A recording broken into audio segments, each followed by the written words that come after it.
The 10 IQ hotshot called Adlet goes around calling himself the strongest man in the world. He gets his dumbass defeated and he's sent to prison for interrupting an important tournament. The demon god will be unsealed in 1 year, and before that time, the goddess of fate has to choose 6 heroes known as the 6 Braves. The lucky bastard is chosen as one of the Braves and escapes the kingdom with Princess Nashetania. During her journey to the land of the demons, things get complicated when it is revealed that there are 7 heroes instead of 6. Thus begins a suspenseful cat and mouse tale as the heroes plot against each other to uncover the enemy from within. When the demons wreak death and destruction upon this world, the goddess of fate chose 6 brave warriors without exception. These heroes were chosen to defeat the demon god and are known as the Braves of 6 Flowers. Far away in a kingdom, a holy tournament in the name of the goddess of fate was being held in front of the great king of Pina. 2 muscular dudes who probably followed Sebum's workout routine are supposed to fight each other so that the winner can fight the princess who won the previous tournament. Before the battle could even begin, a scrawny loser interrupted and introduced himself as the strongest man in the world. Adlet Mayer thinks he's some hotshot when literally no one knows about his existence at all. Adlet invites both of the warriors to fight him at once, thinking he's Ayanokoji or something. Instead of beating his opponents, Adlet first takes down the guards with his Itachi-level kunai throwing skills. Adlet defeats 20 men in a second and faces the 2 warriors. His speed and agility far outclass both of the warriors. Adlet deploys Badman's utility belt and uses a smoke screen to finish the job. He adapts to one of the warriors' counterattacks before dropping his ass to the ground. Adlet reclaims his victory in front of the whole world, showing everyone that he's just that guy. The self-proclaimed strongest man in the world demands the goddess of fate to make him one of the 6 Braves destined to defeat the demon god. However, this idiot gets easily tackled and ends up getting his ass beat by the entire arena. So much for the strongest man and his bravado.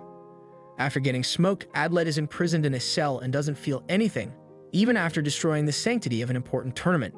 There is no future where he's escaping punishment for his actions. A tired Adlet tries to rest when a random maid pops out of nowhere to talk to him. She claims that she has become a fan of the so-called strongest man in the world. Adlet considers her autistic, while the girl thinks it grills him because this is the world's strongest man's first time ever talking to a woman. The maid provokes a conversation exploring Adlet's past out of curiosity. Adlet claims that he was trained under Acro Spiker and left his homeland with him at the age of 10. A starved Adlet with nothing and no one survived on the mountains with his master.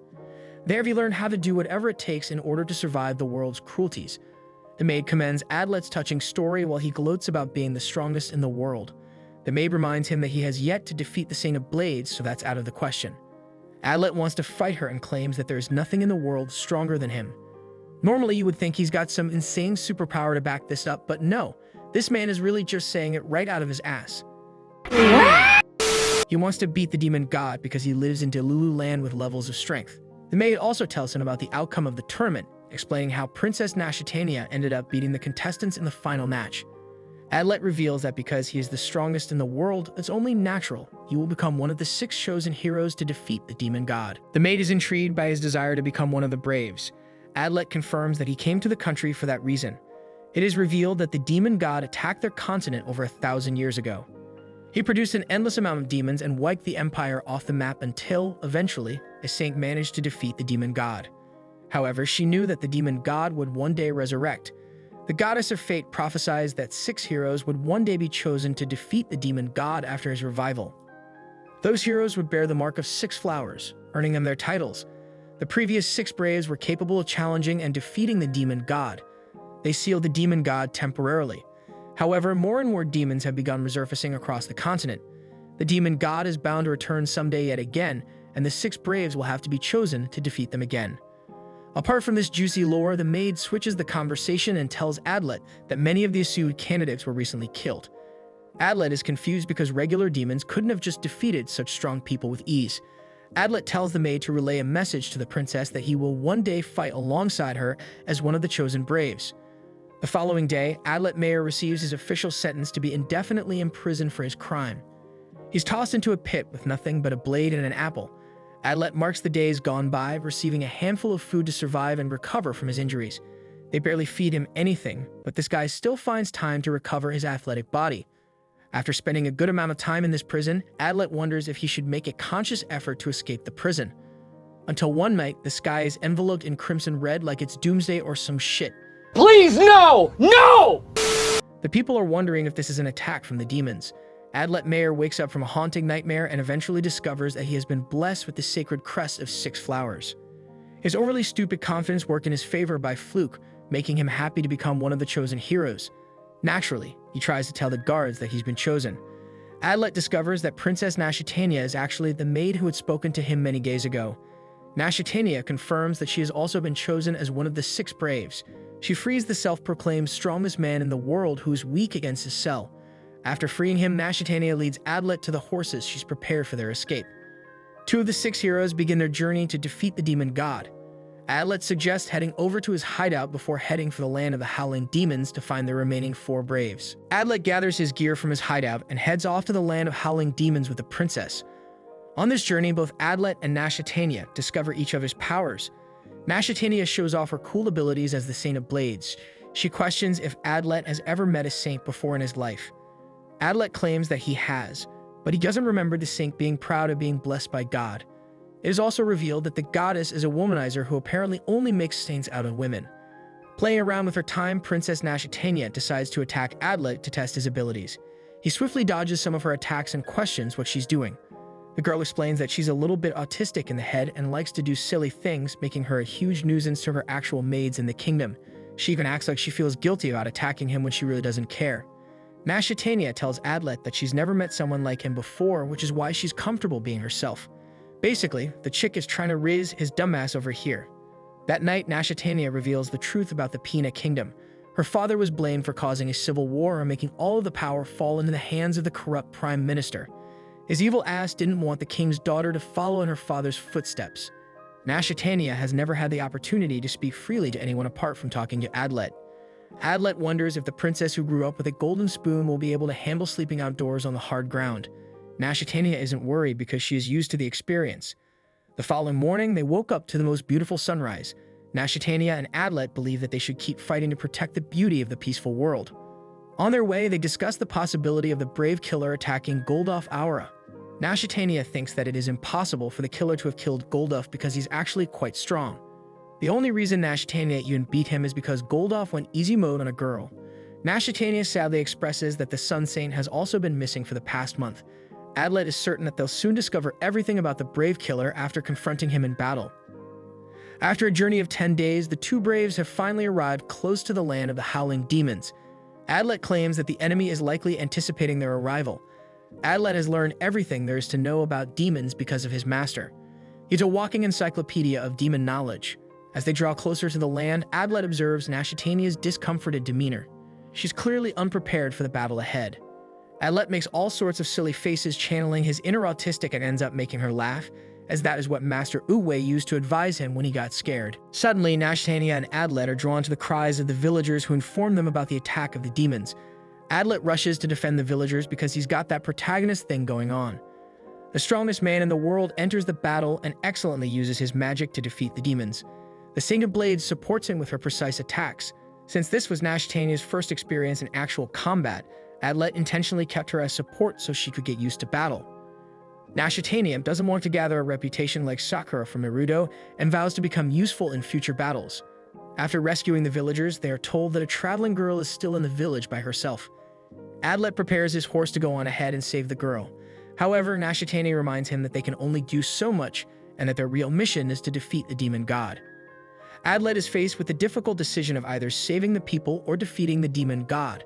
However, this Sigma male refuses to be a simp for the hoe's advice and runs off to save the last villager. Adlet reflects that his duty is to make both of those choices instead of focusing on defeating the demon god alone. Nashetania wants to go after him, but more fiends arrive to attack her and the other survivors. When Adlet arrives in the village, he discovers an iron ball from inside the corpses of the demons. Adlet activates stealth mode and spots a 10 out of 10 baddie in the distance with her dog. Adlet glances at her like she's going to become the mother of his children or something. Adlet tries to chat her up, but the baddie immediately pulls a gun of his face. Whoever said the worst she could say is Noah's a big-ass liar. Anyway, Adlet tries to be cautious and even introduces himself as one of the 6 braves. Craig isn't having any of it and feels threatened by Adlet's Chad aura. On the other side, Princess Nashetania is approached by Goldoff Aurora, who is revealed to be alive and well. He has also been chosen as one of the 6 braves because of his abilities. Golduff is loyal to the princess and reveals that he has uncovered the identity of the Brave Killer. Lo and behold, the Brave Killer in question is the baddie that we just got introduced to. Fremy is not in trouble, she is in trouble, and big time at that. Fremy knows about the scumbag who appeared at the recent tournament and called himself the strongest man in the world. Safe to say she's already repulsed by the dude. Adlet tries to explain his situation, describing how he's being accompanied by the Saint of Blades to gather the other Braves and reach the land of howling demons. Fremy tells him to relay that she's the Saint of Gunpowder who is uninterested in teaming up with the other Braves because she has the delusional confidence to believe she can take out the Demon King herself. She's even more naive than Adlet in that regard. Fremy runs off pretty fast, but Adlet is no stranger to the ways of the forest.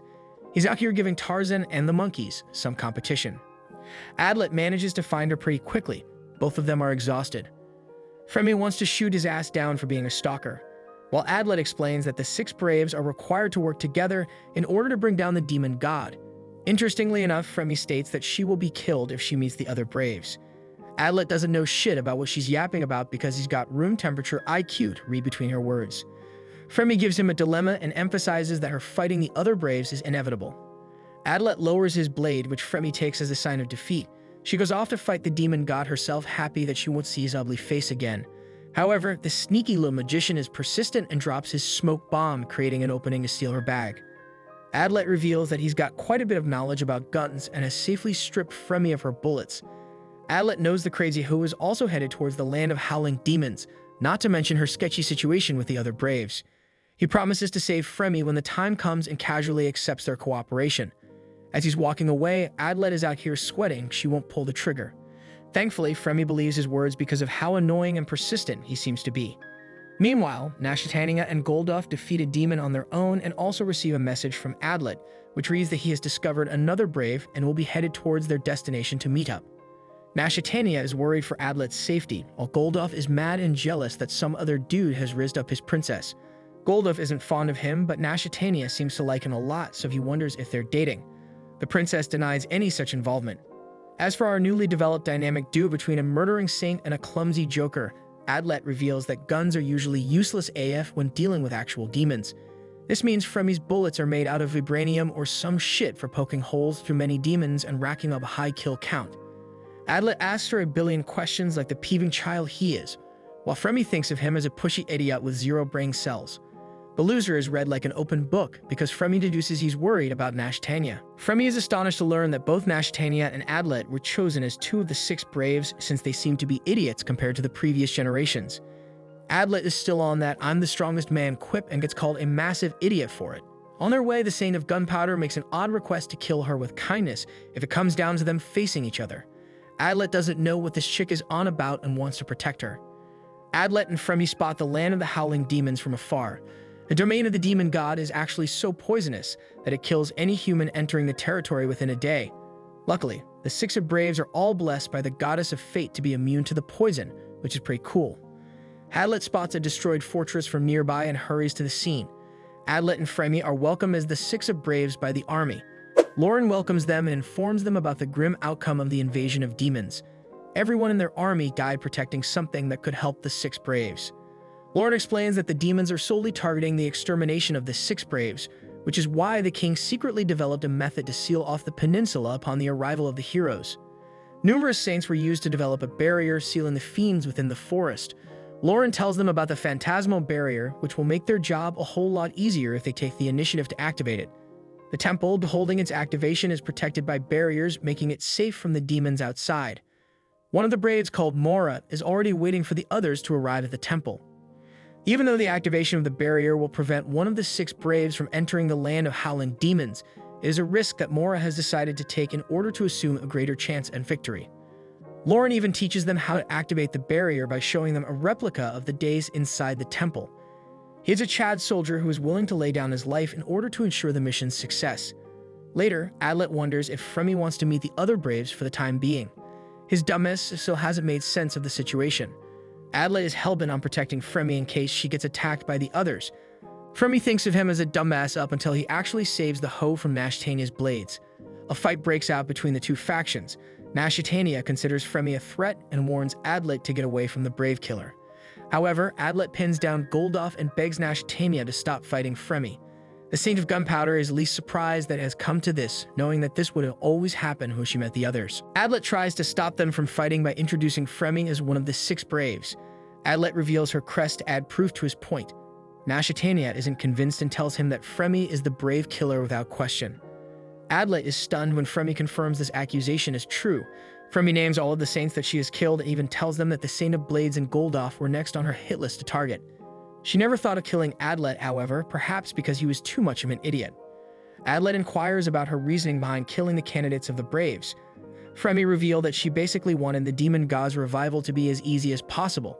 She killed the strong saints, leaving out only weaklings to be chosen as the 6 Braves.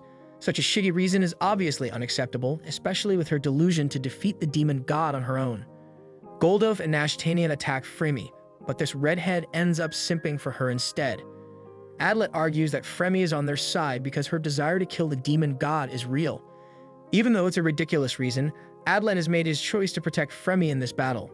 Goldoff deems this as unacceptable and wants to beat their ass. However, Nashetania calls him off, claiming to follow Adlet's words instead. She does call him out for being the strongest dumbass in the world, meaning it's likely for Fremy to fool him easily. Nashetania clarifies that she doesn't trust Fremy's fake ass and instead trusts Adlet's judgment. Later, Adlet tells them about Mora, the Saint of Mountains, who is waiting for them at the Phantasmal Barrier Temple.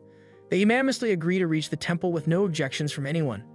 Fremy is an ungrateful bitch even though Adlet saved her life, while Nashetania thinks that Adlet got seduced by her looks and got rizzed in the process. In other words, Nashetania is a little bit jealous that she's the side hoe now. As for Goldoff, he's cautious of Adlet and worried that he may share feelings for the princess. Adlet assures him that they have nothing like that going on under the sheets. On their way to the Phantasmal Barrier Temple, the group is attacked by flying fiends. The monsters released explosives, making them wonder if the Saint of Gunpowder had anything to do with the attack.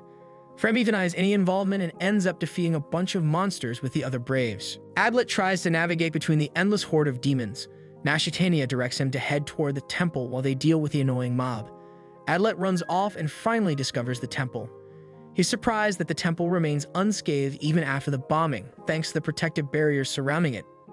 Adlet discovers an injured priestess on the ground who directs him to head to enter the temple. Since Adlet has no other way of going inside, he goes full Oppenheimer and blows shit up. The dude is attacked by ghost knights and defeats them swiftly. Before he even stepped foot inside the temple, fog had already set in. This could only mean one thing, that someone had activated the barrier way before him.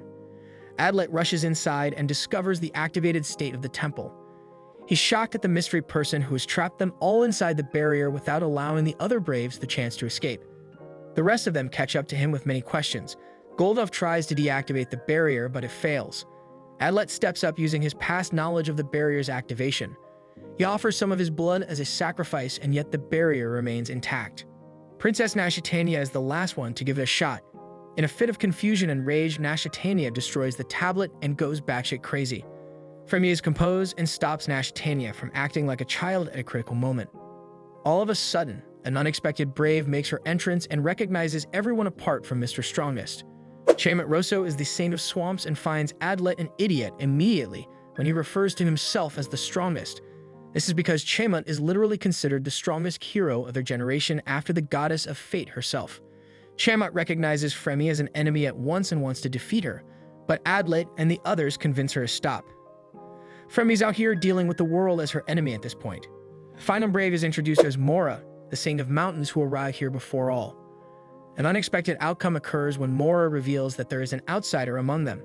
Mora introduces them to Hans Humpty, a dude who has no dressing sense and badly needs a haircut. He also looks like he doesn't shower for weeks and stalks a girl on the way home.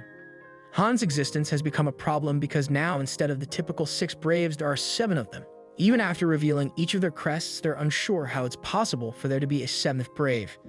It is confirmed that the goddess of fate only created 6 heroes, not any more or less. Hans speaks the obvious that there is a fake lurking within the group.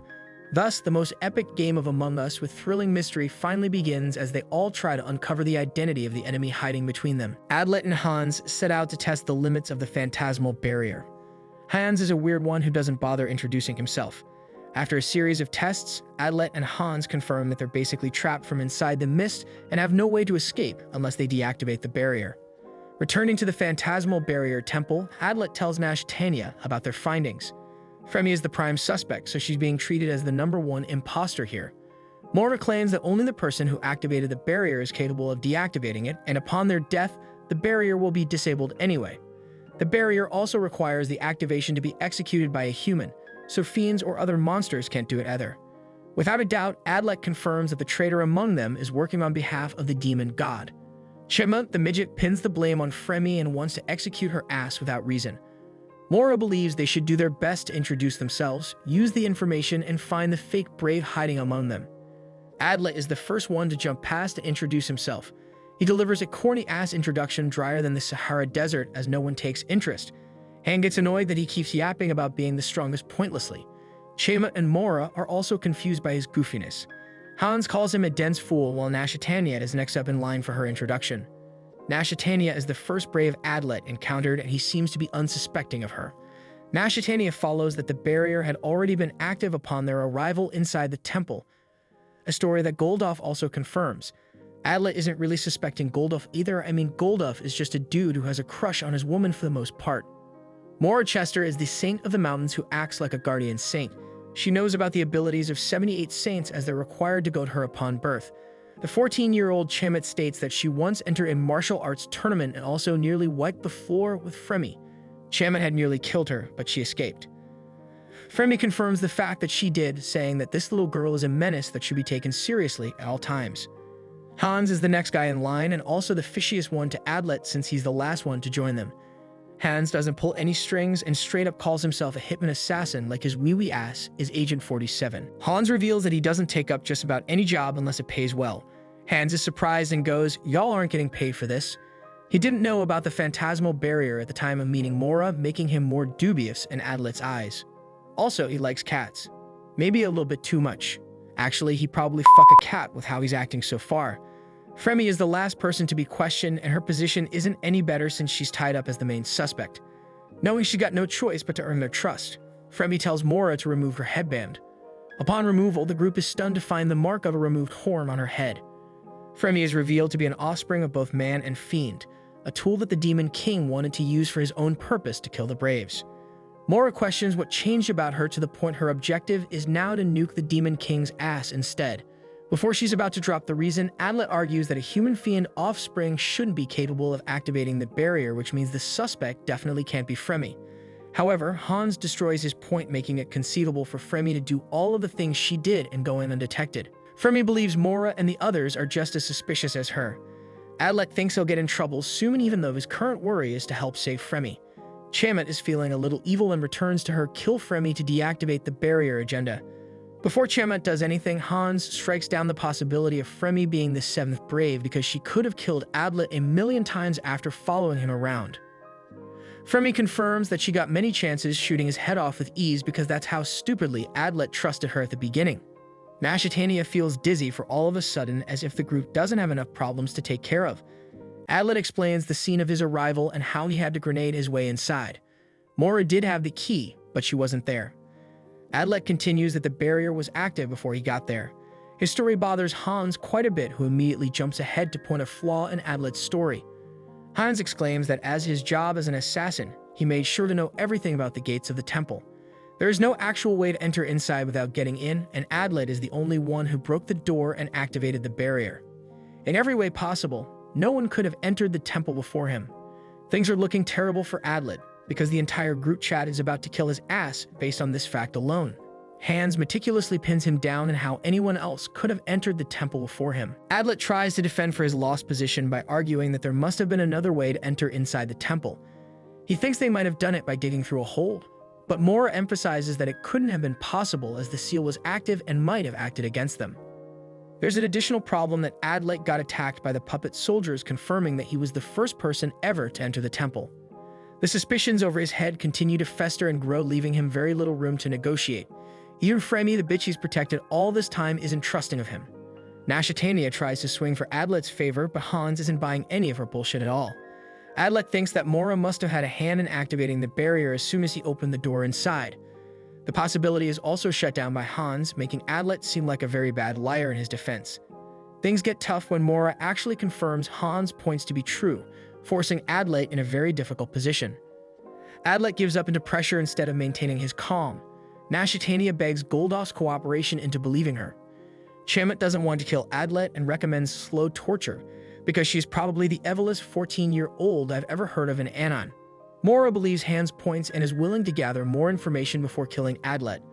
Goldof acts rashly because this is his once chance to get rid of the dude who casually stole his bitch. Adlet uses a smoke bomb and in that moment neutralizes Fremy in a hostage situation. On his way out, Adlet is stabbed by one of Hans' blades.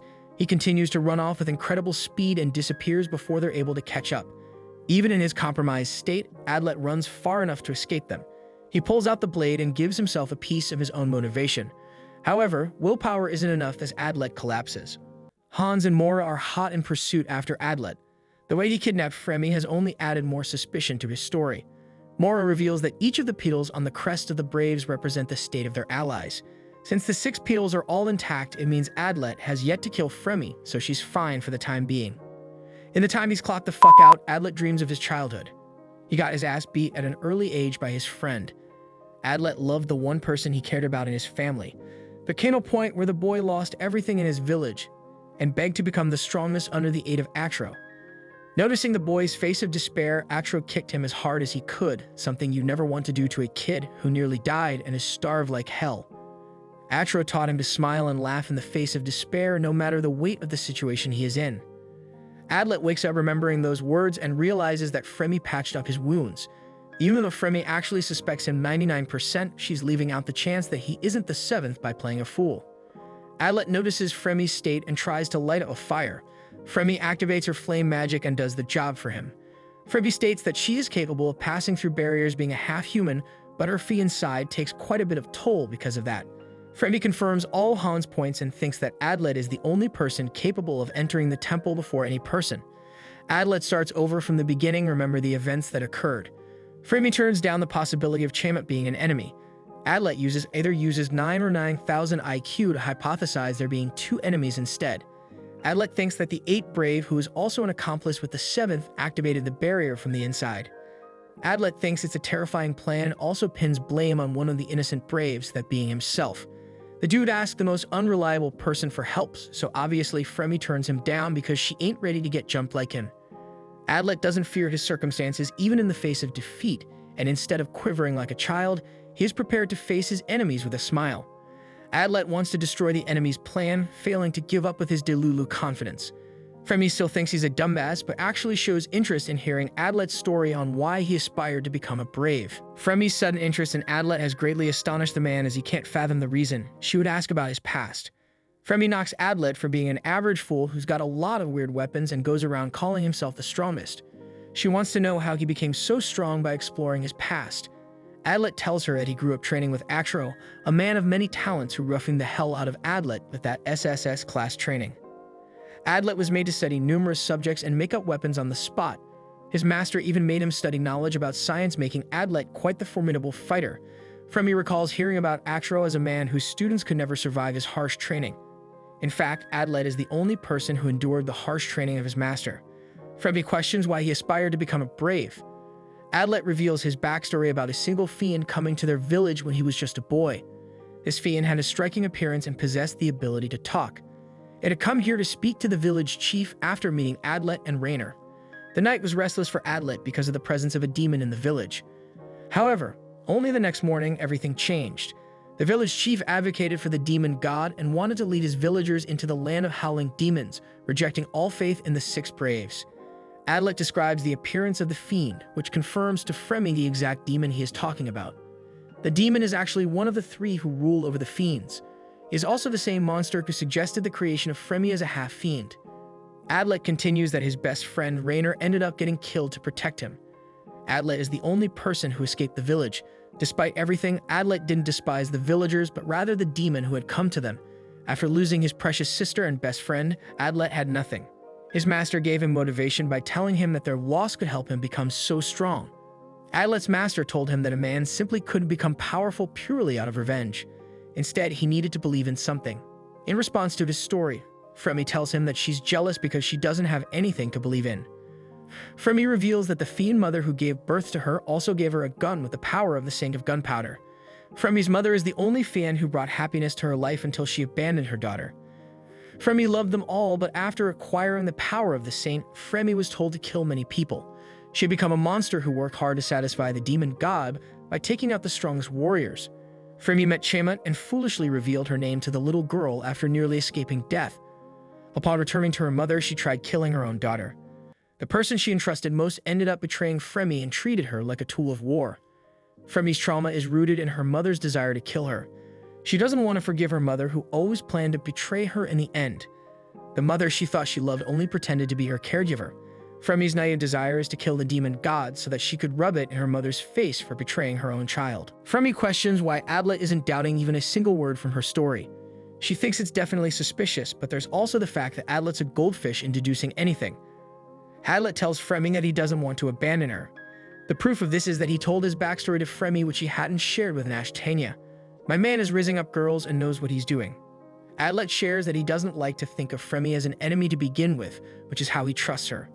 Fremy shares that they're too different from one another, as Adlet has something to believe in.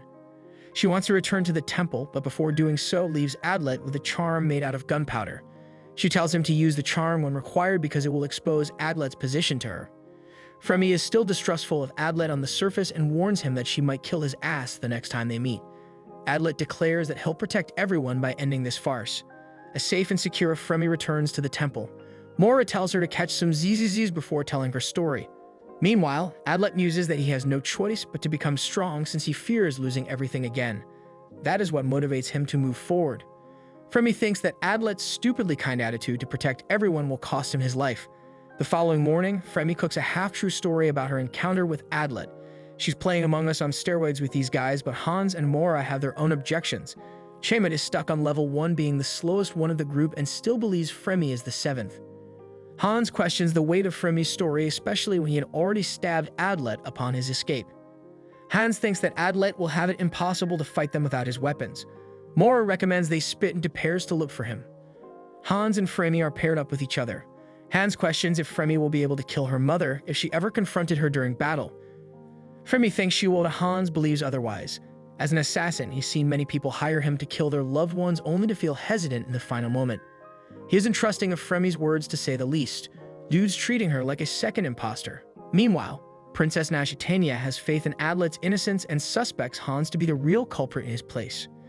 Chema and the other Braves continue their search for the 7th fake Brave, Adlet. Adlet observes them thanks to his incredible command over the environment.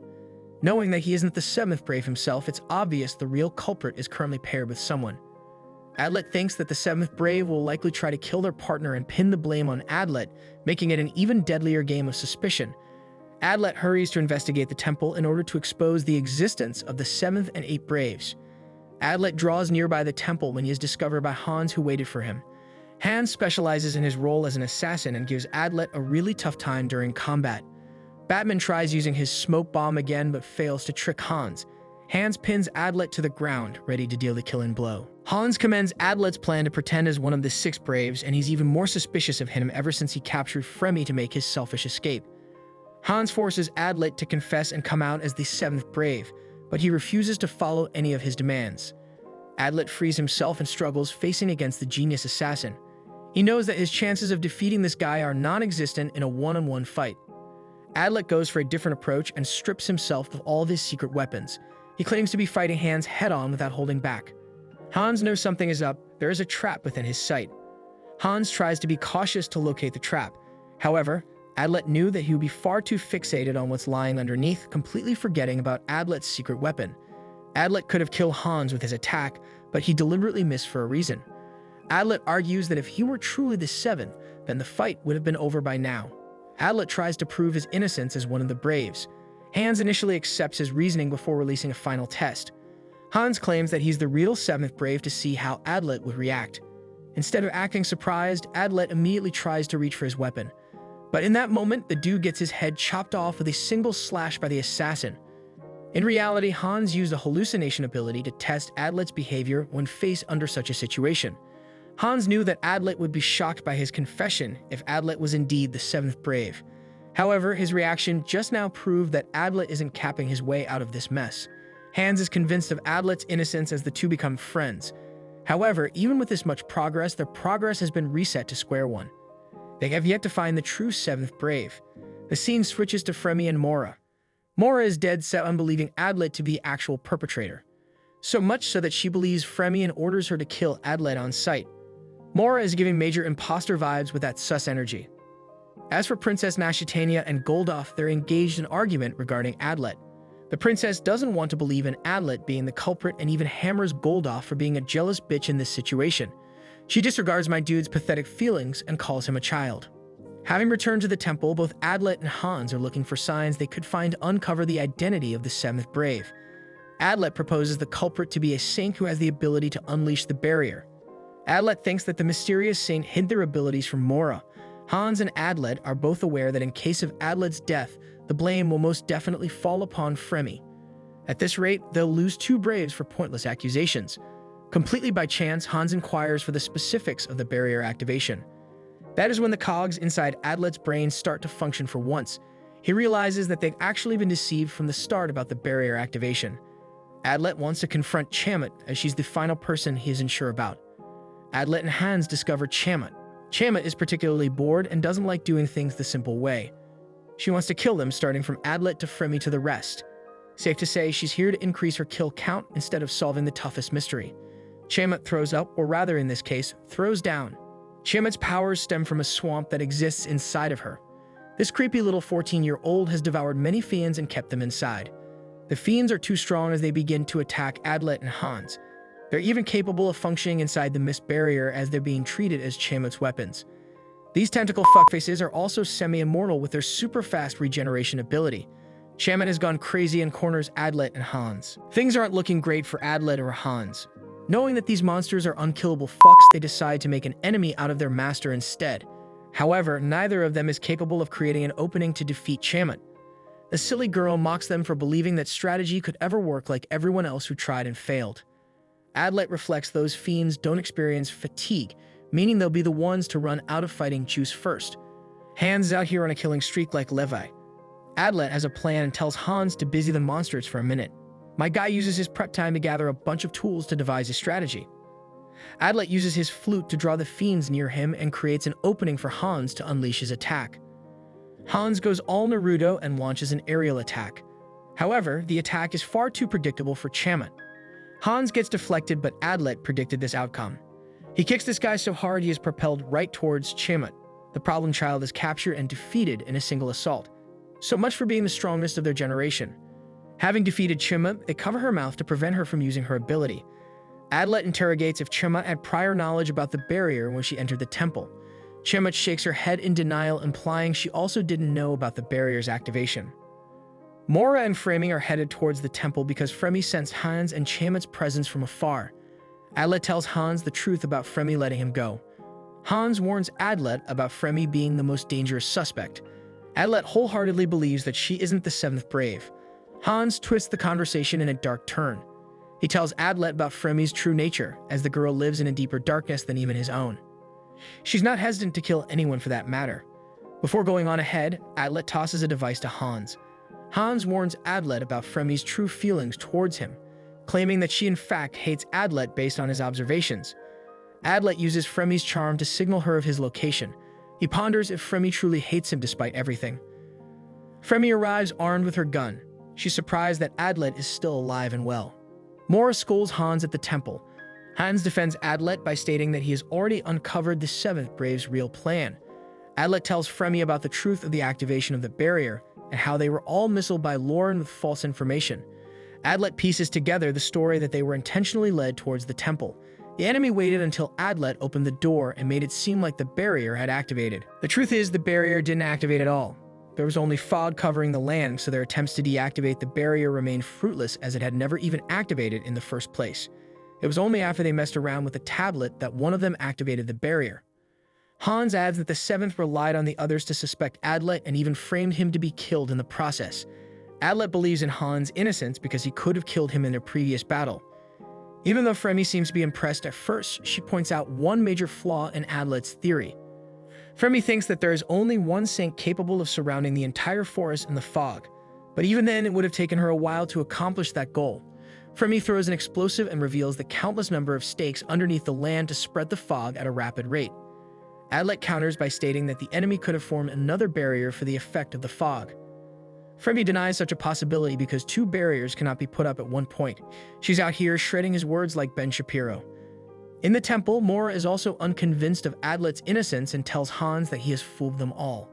Mora thinks that Adlet is trying to manipulate their hearts in order to gain their trust. Fremy hands Adlet his L, calling it the end of the road for him as he's been checkmated in his words.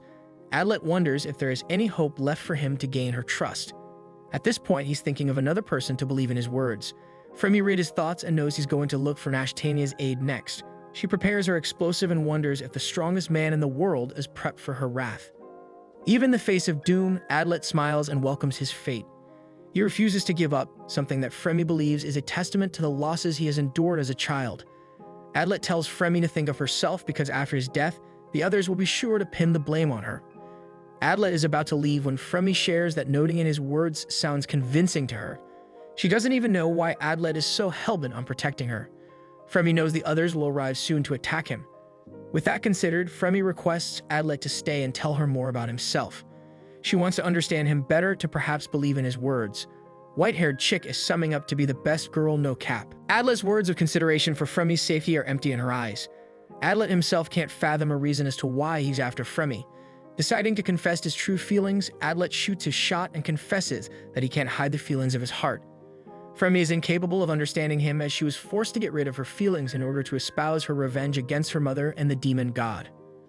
Adlet finally releases his love confession and tells Fremy the truth. He has wanted to protect her ever since he saw her no matter what. Adlet feels immense pain whenever he sees Fremy in pain. The world's strongest man is apparently weak to the power of love. Fremy reminds him that she's got no place to go as the demons and the humans both hate her for her actions. Adlet conveys that he'd be willing to fight for her sake no matter the obstacles ahead.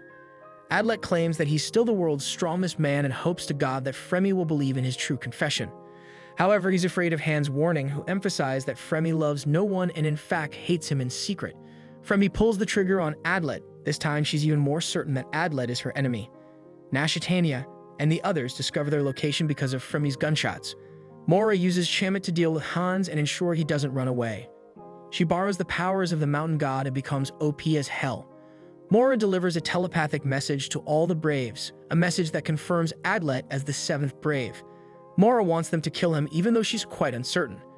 Hans tries to stop her, but it's already too late. Mora knows that Fremy won't let Adlet run away.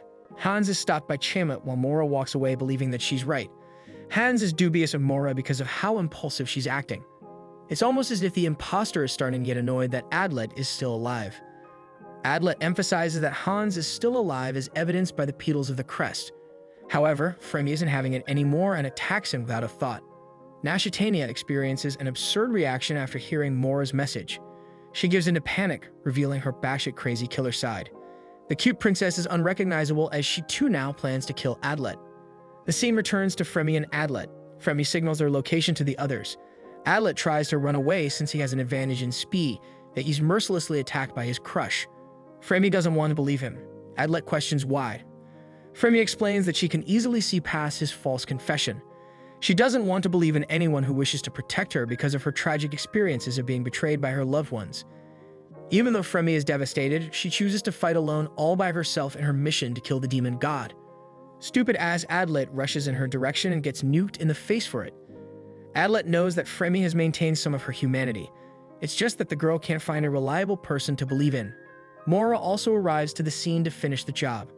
Mora and Fremy execute a dual assault on the injured Adlet. Adlet uses the last of his tricks and conjures a smokescreen attack. Even though he could have escaped from the location, he chose to stay to gamble on Fremy's feelings. Fremy stops Mora from killing Adlet at the last moment by pointing out that he has already surrendered. Mora demands that he expose his plan regarding the Braves. Adlet tells her that he'll be doing no such thing. Instead of vouching for his own innocence, Adlet tries to gain Fremy's trust instead. Adlet demonstrates by revealing a drug that his master made.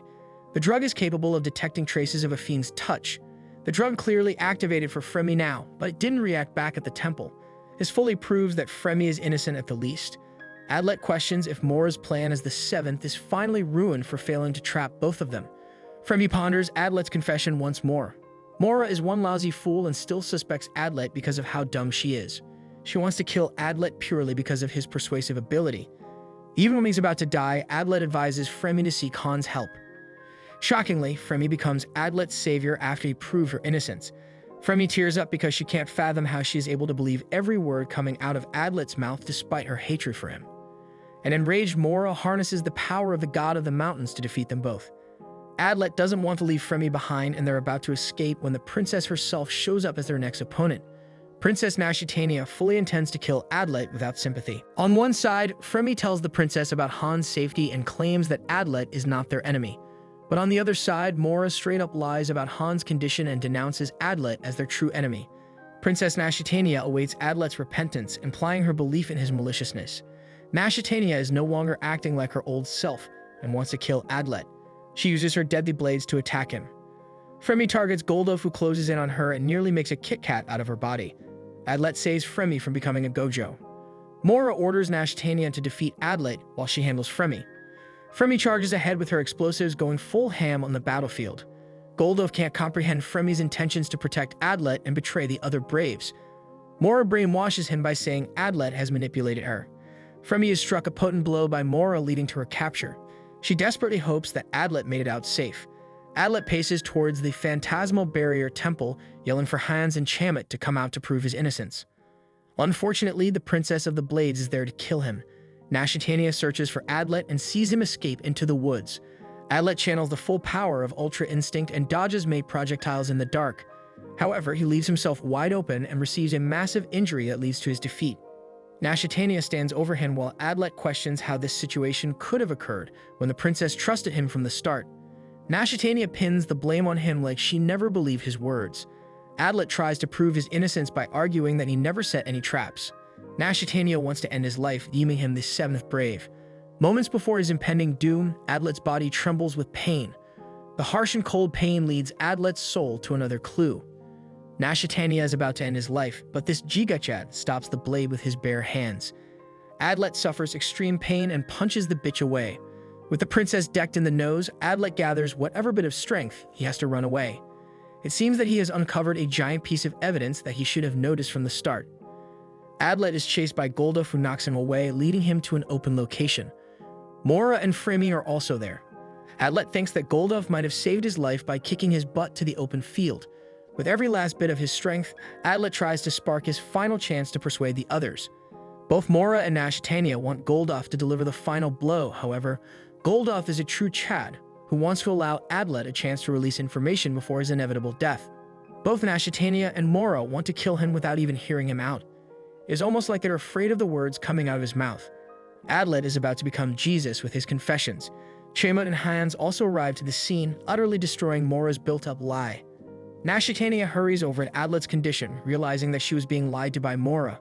Mora is revealed to be the damn witch who lied to them about Hans, thereby fueling the Braves to kill Adlet. Mora is still convinced that Adlet is the seventh Brave, as foolish as it sounds. Adlet rambles about being the strongest man. Even when the dude is on his final breath on the ground, he still can't give his ego a rest.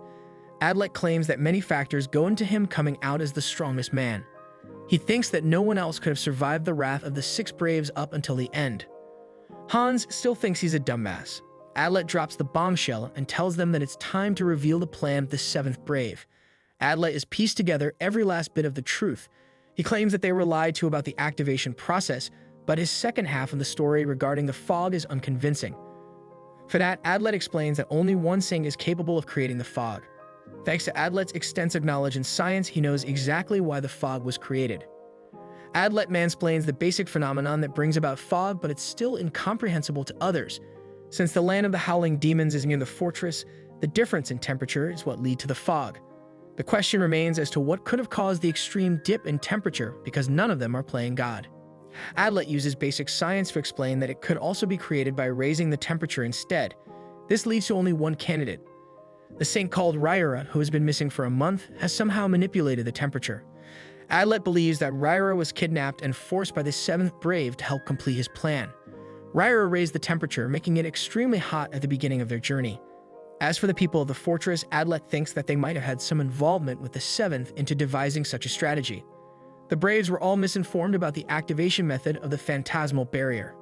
Finally, the seventh lured them all to the temple and managed to kill Ryra, eliminating the power of the sun and greatly reducing the temperature of the place. The forest was covered in fog as a consequence of Raira's death. The mastermind behind this plan would have given Light Yagami a run for his money. Adlet explains that the seventh must have activated the barrier right in the midst of chaos. Mora refuses to believe him and thinks little of Adlet's guesses. Hans is a true bro who helps Adlet as he tries to explain the part where Raira's body was hidden. Hans locates a monster that none of them defeated in battle. He slices apart the monster's flesh for the big reveal. What arrives from inside its belly is the sun god Saint Raira, or rather, her corpse. Raira's body has ascertained Adlet's innocence, but somehow, just somehow, Mora pins the blame on Adlet for preparing everything beforehand. Her childlike objection is easily countered by Fremy, who argues that Adlet would have done this from the very beginning to prove the highest chances of his survival. The dude survived a 1v6 without any intention to kill any of them, and this fucking bitch still thinks he's a red flag. Mora accepts her L after being a stuck-up, insufferable dimwit from the past few episodes. With Mora's belief in Adlet restored, the man finally rests and collapses in fatigue. He smiles the happiest he has ever been, as everything he faced failed to work against him. It took quite a bit of luck for him to guess the location of Raira's body, but in the end, victory is his to enjoy. Tiamat questions the identity of the person who killed Raira. Adlet wonders if the monster devoured her and she died in the process. One last mystery remains to end this deadly Among Us game. Who is the seventh, and the mastermind that has led them blind? Adlet glances over the potential suspects. It could be anyone at this rate. Fremy suspects Mora because of her overly pushy behavior when handling Adlet's case. To be honest, she does deserve this treatment. Mora tries to prove her innocence, but Princess Nashetania pushes against her objections. Adlet claims that they have no hold proof against Mora, which makes him ponder the identity of the culprit. Knowing that Nashetania and Fremy are out of the question, Hans and Tiamat couldn't be the suspects either. Goldov isn't the type to lead them into such a situation. Tiamat claims that Mora can't be the seventh brave and even reveals that her fiends have found the spare tablets hidden underneath the temple. She can found the sword, which is the exact replica of the one they found in the temple. The spare set of activation tools can't be glanced over. The real question is the existence of two tablets. Hans explains that the second tablet is indeed something to worry about as it contains instructions to activate and deactivate the barrier. Hans expresses his shock as he reveals the instructions to reactivate the barrier. The requirements are to remove the sword and the tablet before repeating the process and shattering the tablet. This means that whoever broke the tablet in the first place is surely the seventh. Since Tiamat and Hans are unaware, Adlet is the only one who knows. Adlet remembers the exact order they used to activate the barrier. Goldov failed, then Adlet tried, until finally it was Princess Nashetania who actually broke the tablet while faking a panic reaction. Gunpowder Fremy is already armed to blow the princess's head off her shoulders. Nashetania is cornered as the primary suspect with proof surrounding her. Goldov jumps to the princess's protection, being her loyal dog. Nashetania tries to gaslight the fuck out of them by saying she didn't know how to activate the barrier. Even when she asks for Adlet's support, the man remains quiet and experiences an existential crisis, pondering every single word she has ever said. Adlet experiences shock as he remembers that there was only one possible way for this plan to have worked.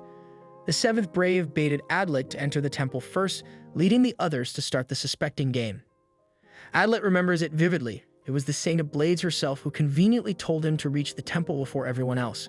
Finally, Nashetania surrenders, confirming her identity as the seventh brave and the mastermind who schemed everything. Goldov thinks she's lost her marbles, but Nashetania emphasizes that she is indeed the seventh brave between them. Nashetania apologizes for betraying them and feels sad that she couldn't manage to bring down even one brave with her trap. She expected Adlet and Hans to die because she considered them a threat to her plan. However, nothing worked in her favor as Adlet destroyed the bitch with his 5-head brain. Mora questions why Nashetania conspired to do all of this. The crazy bitch explains that she desires true peace among the demons and the humans. She wants to unite the humans with the demon gods so they can live together without a fight. Even though she concocted a brilliant trap, she's so thick in the head that she can't recognize how stupid that shit sounds when you say it out loud. The princess is aware that there will be casualties along the way. When asked for the number of casualties necessary to achieve her objective, Nashetania apathetically mentions that the number could require 500,000 dead people. It's a long way of saying that she's a whole-ass villain who's fucked in the head because no way she's thinking straight with those numbers. Adlet has had enough and sees no hope in the princess. He orders the other braves to kill Nashetania. Nashetania activates a high-level fiend technique and dissipates into the other. Hans chases after her while Fremy remains behind to tend to Adlet's condition. Adlet requests Fremy's true feelings, Best Girl bushes and tells him that being around his presence makes her feel alive. Fremy is definitely an expert marksman with the way she shot his heart. Adlet fades into unconsciousness, so Fremy is forced to deliver our boy his well-deserved kiss to transfer the medicine. After he wakes up, he sees Mora, who has tended to her wounds. Nashetania has escaped, while the others are grateful for Adlet's massive help. He basically carried the entire team with his titanium balls. Adlet discovers that the barrier has also dissipated. He finds Fremy, who teases Adlet because his favorite girl is no longer on their side. Gunpowder definitely knows where to aim with her words. Fremy has given up her own path and decides to journey with Adlet from now on. Everything is going swimmingly well for the six braves as they gather to go on to the land of the howling demons. Suddenly, a girl named Rolonia meets them and apologizes for being late. Jealous little Fremy is very obvious about her feelings. To their absolute surprise, Rolonia reveals that she's also one of the six braves. Her crest confirms the truth, once again making them wonder what could have possibly brought forth the existence of not 7, but 8 braves. King Gwenbire and his forces are prepared to face off 2,000 fiends that are headed to attack them in the forest. The 6 braves are aided by the king, who is confused by the presence of 7 heroes instead. Since nobody trusts Mora's instructions anymore, all of them have decided to choose Adlet as their leader, earning him that big boy status in the group. Adlet tells Gwenbire that they'll take care of the demon god as well as his forces in the land of the howling demons. They're still unaware of the real 7th brave and Rolonia's motives. Adlet wants to uncover their schemes along the journey. Having finally arrived in the land of howling demons, the 7 braves march forward to fulfill their mission of defeating the demon god and bringing peace to the world. Adlet Mayer is an ordinary village boy who loses everything dear to him at the hands of the demons. He trains under a strict master to hone his skills until he is ready to be chosen as one of the 6 heroes by the goddess of fate. Adlet meets Princess Nashetania and teams up with her to gather the rest of the heroes in order to defeat the demon god. On their journey, they make striking discoveries about the hero killer as well as the existence of an ancient temple. Adlet's life takes a strange turn when the story takes a shift and introduces a 7th hero as the others all suspect him to cooperate with the demon god's army. Adlet must persuade the heroes with his words and solve the mystery surrounding the temple to escape the consequences of his fate.